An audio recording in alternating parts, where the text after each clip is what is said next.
Hey guys, welcome to the Daily Word Bible Study, a plain and simple book by book, chapter by chapter, and verse by verse study through the entire Bible. We are in the Gospel of Matthew, and we're going to begin chapter 5, which is going to be a very, very interesting study. We're starting, starting a little late today. That's it, I'm still working through some new um, um, programming that I'm setting up here. But anyway, Matthew chapter 5, and we're going to be studying now. Normally, this is called the Beatitudes, which I think this is a completely different. I think it's a wrong category. I think it's a wrong designation here. One, nowhere does Jesus identify these as beatitudes or attitudes. That's the first thing. So the idea that the idea that what Jesus is trying to show us is kind of some kind of attitudes. Um, again, it's just not okay. All right, so I'm going to get there in a moment. Let me just tell you what this is, however, because the Beatitudes itself, it's really Jesus' standard of righteousness. And what this is going to be is his standard of righteousness, as opposed to, why did this keep coming up here? His standard of righteousness, as opposed to, let me straighten this out here because this is not here. I don't know why Facebook is doing this. Okay. But this, let me edit this here. Anyway, Jesus' standard of righteousness is, you know what, I'll do it later. I'm not going to worry about this here. All right. I'm reading on Facebook here, and for some reason Facebook is putting up the wrong post here. I don't know why this is going through, but anyway, so let's get to it. Let's bring up the scriptures here. Now, from a timeline, if you remember in chapter 4, Jesus begins his ministry and he picks he picks disciples. We see that he chooses 4 of his disciples. Matthew is not going to tell us the entirety of the disciples that he's going to pick. Okay. And so when this thing is bothering me here. All right. So let me read verse 1. It says, "And when he saw the crowds, he went up on a mountain, and after he sat down, his disciples came to him." Now, if you remember, and going back to chapter 4, verse 25, when he says, "Large crowds followed him from Galilee, Decapolis, Jerusalem, Judea, and beyond Jordan." Now, one of the things about this crowd, let's even go back a little further, and verse 24. Then, well, let me go back to verse 23. "Then Jesus was going all over Galilee, teaching in their synagogues, preaching the good news of the kingdom, excuse me, and healing every disease and sickness among the people. Then the news about him spread throughout Syria. So they brought to him all those who were afflicted, those suffering from various diseases and intense pains, the demon-possessed, the epileptics, and the paralytics, and he healed them. And then large crowds followed him from Galilee, Decapolis, Jerusalem, Judea, and beyond Jordan." Now, this sets up, as we get into now, what is commonly referred to as the Sermon on the Mount. Now, what you need to understand is that Matthew takes a collection of he takes a collection of books. I mean, of these sermons, and um, and he kind of puts them together. So chapters 5, and then 6 and 7 really are a collection of sermons. Uh, but as you look at it here, the crowds that are assembling, and one of the things that he is going to talk about is he's going to contrast. This is going to be very important. He's going to contrast his standard of righteousness, okay? His standard of righteousness versus what they have come to know, what they have learned from the Pharisees. We'll see that later. In fact, he's going to say that unless your righteousness exceeds the righteousness of the Pharisees, you won't enter the kingdom of heaven. So now, when you look at that, all that they have been going through, all that they have been um, um, taught from the hypocrites, the Pharisees, all that they've been taught. You have to understand now, Jesus is going to kind of really come against that. Now, if I want to make a comparison, and I will, if we put this in today's setting, okay? So if we put this in today's setting, okay, that the religions, and not just religions, I'm going to say Christianity, okay? Christianity. If we was to say today, Jesus is talking to us, he would be talking directly to Christianity. And just so we know this, Christianity, and a lot of people will say, well, the Christian religion is not a religion. You know, one of the popular phrases is, it's a relationship. Well, you see, the term religion basically is just an observance. A kind of, it is a common practice, religion, okay? And so you go to church every Sunday. That's an observance, a practice that you do. That's what it is. It's you can say a religious practice, but every day you go to church every Sunday. Every Sunday you do certain things every Sunday. Now, in your personal walk, you may pray a certain time a day. You might read the Bible a certain time a day. There are certain things that you may do every day or habitually. And basically, that's religion, things that you observe, okay? So when we say religion, yeah, Christianity is full-fledged a religion. Religion itself is not the problem, but the corruption that oftentimes forms because of your observance.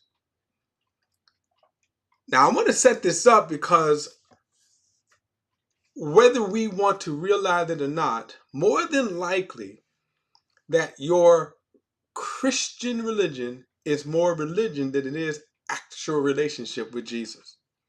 Most Christian churches follow religious practices, standards of men. Okay?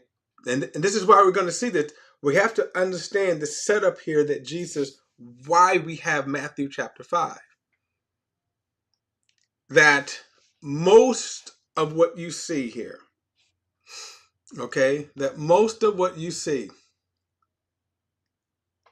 is really what we think about in terms of Christian is we're taught certain thoughts. We call them sermons. We call them messages. When you compare them, and we're going to compare them to, now here's what Jesus actually thinks about, right? Then dot, dot, dot. Here's what Jesus actually thinks about. That he actually thinks that here's how we are to look at certain things. I'm going to jump ahead just for a moment. For example, we may think that the worship part, what we call, okay, the worship part of the service. See, we may think that's okay or acceptable to God. We're going to challenge that. We may say, in our worship service, where you play, 3 fast songs, 3 slow songs, and people close their eyes, people do a lot of things. We call that worship. But does God accept that worship? Now, you want to think about it. Does God accept that worship? Okay? Now,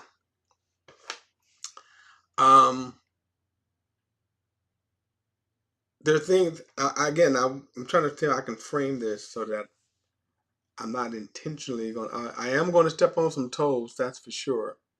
But I am going to step on some toes. But because again, when you get challenged, one of the things that people will see is that when they get challenged, they are oftentimes people get insulted. Put it like this: I won't name names. That's what I'll do. I won't name any church names, so you won't be offended. But this will challenge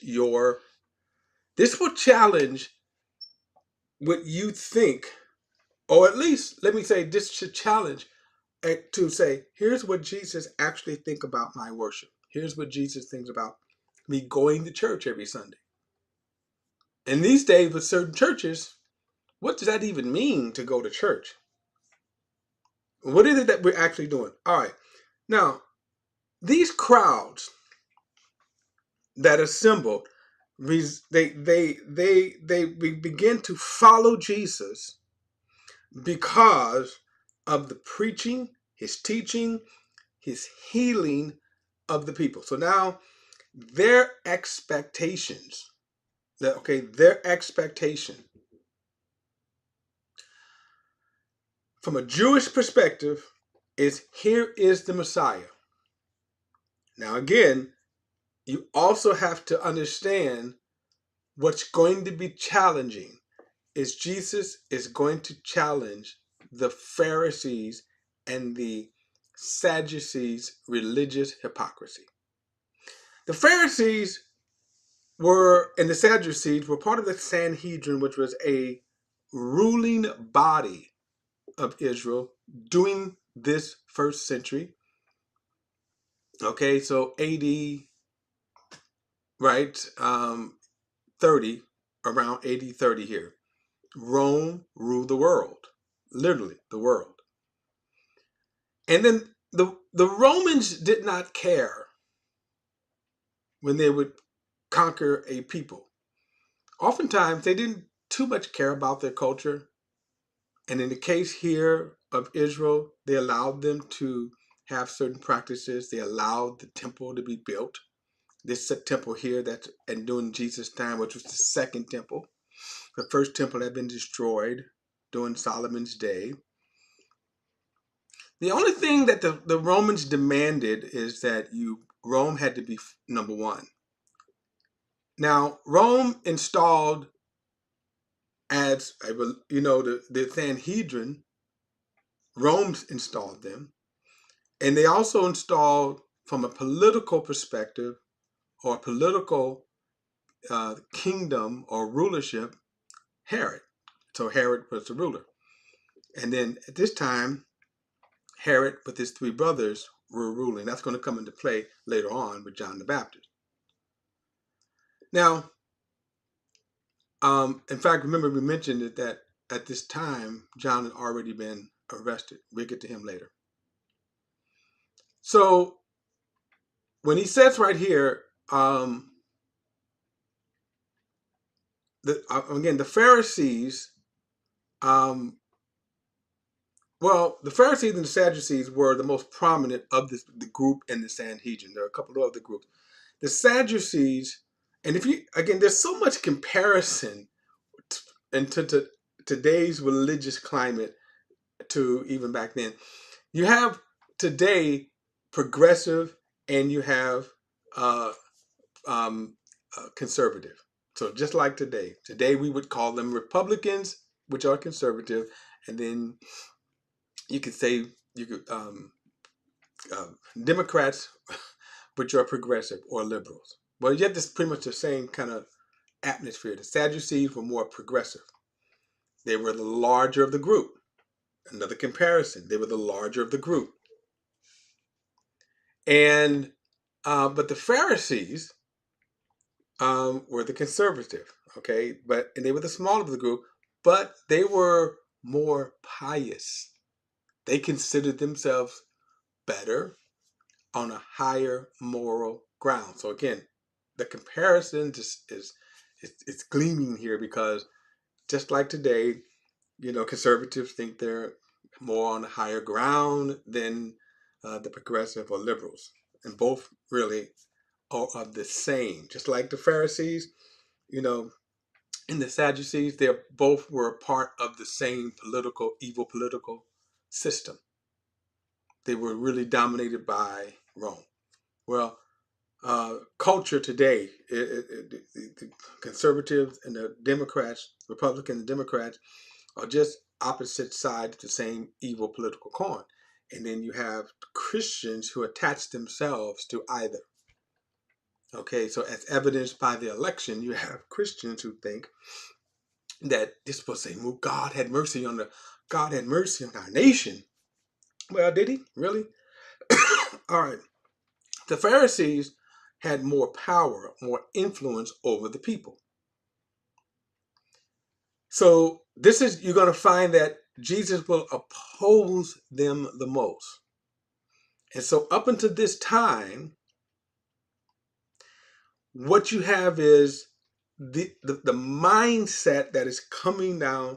Let's kind of go back for a moment. It says, when he saw the crowds, he went up on a mountain, and after he sat, his disciples came to him.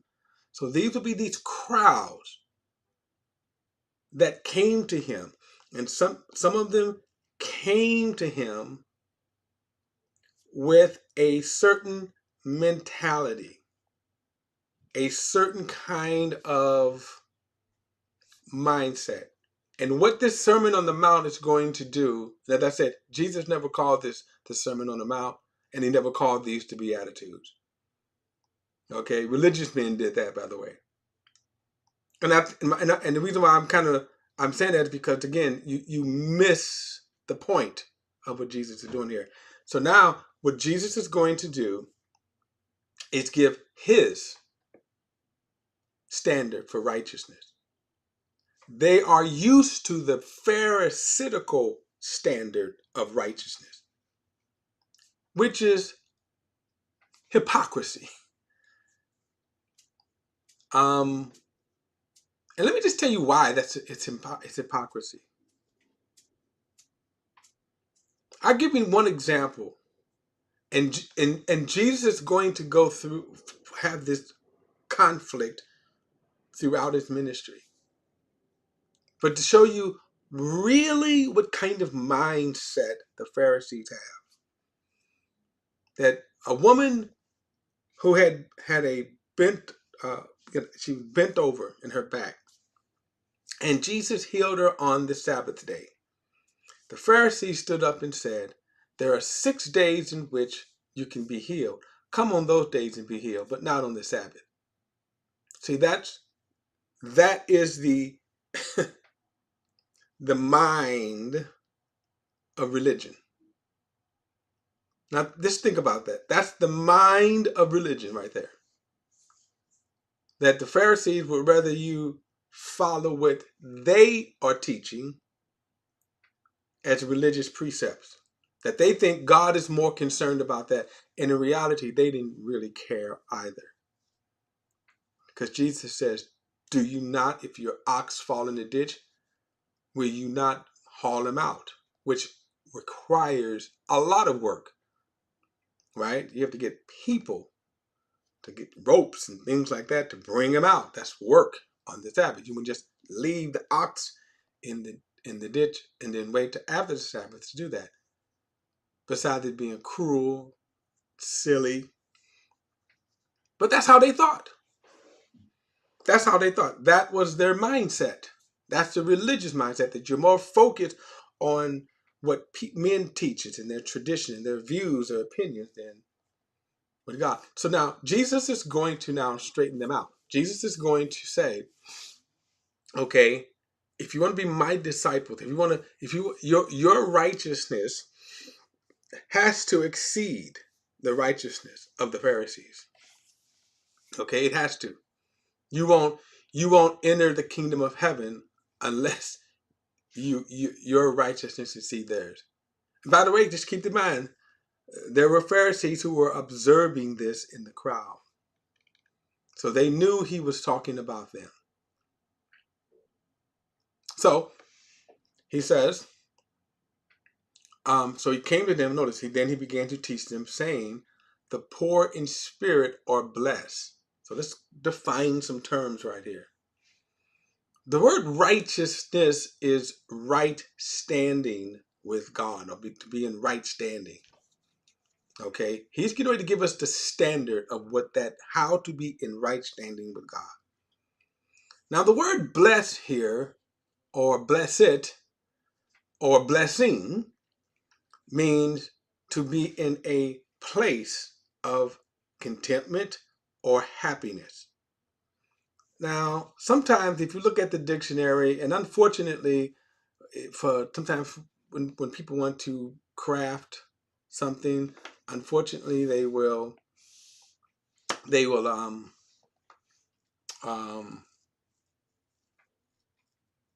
unfortunately they will stretch things. So let me say this: the word blessed or blessing, it simply means to be in a state of happiness, a state of contentment. Okay, so I think if you look in Vine's dictionary, and you see dictionaries how they kind of define things, one of the kind of definitions will say to be empowered to prosper. Well, understand that the actual meaning, you could say that blessed or blessing is that you are in this state of contentment, this state of happiness, because of something that has happened.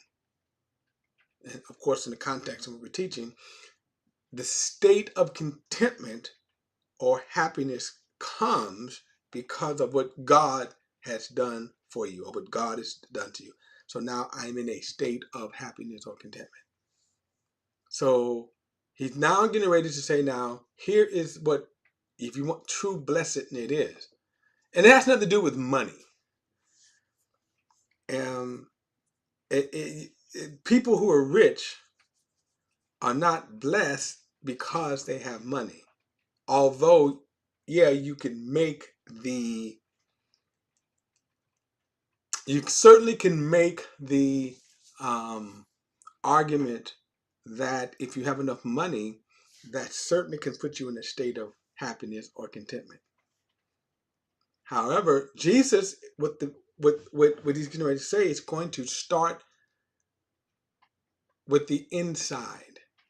Okay, that he's going to start inside. So what makes a person content or happiness is what's going to happen as a result. And put it like this: how does God make a person content or happiness? That is what Jesus is getting ready to pour out. And I'm going to pick this up in the next study because I am way out of time. So listen, don't forget to like and share this video and subscribe to BP, the Bible Perspective, or the Bible Perspective. as well as BP, um, the Bible in Views. But and as always, you can add a thought, a comment. All comments are welcome. All right, I will see you in the next study because I'm way over here.